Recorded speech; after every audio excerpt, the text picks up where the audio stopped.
In today's video, I'm going to teach you how to fix the Steam Api64.Dll error. This is a common issue that many gamers encounter, and it can be quite frustrating when you're eager to jump into your game but hit this snag.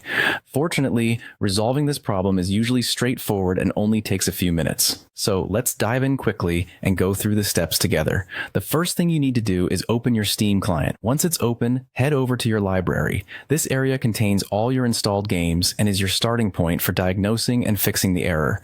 When you're in your library, take a look through your list of games and identify the one that's causing the problem. Once you've pinpointed the game, go ahead and right-click on it. A menu will appear where you'll want to select the option labeled Properties. This will open up a new window with several tabs. In the Properties window, you'll see a tab labeled Installed Files, or it might be called Local Files depending on the version of Steam you are using. Click on that tab. Here you'll find various options related to the game files. What you want to do next is click on the button that says Verify Integrity of Game Files. By doing this, you're instructing Steam to check for any missing or corrupted files associated with the game. This is a crucial step because it can automatically fix the missing DLL issue by replacing any missing or damaged files with the correct versions. Now, you need to wait for Steam to complete the verification process. This might take a few minutes depending on the size of the game and your computer's speed.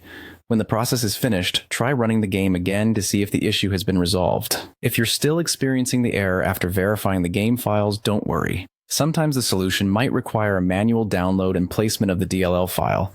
To do this, download the correct version of the Steam Api64.Dll file from a reputable DLL download website.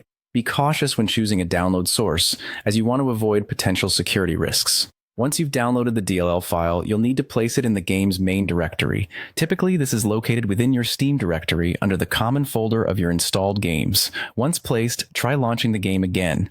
If all goes well, this should resolve the missing DLL error, and you'll be back to gaming in no time. Thanks for watching, and I hope this guide helped you fix the issue. Happy gaming!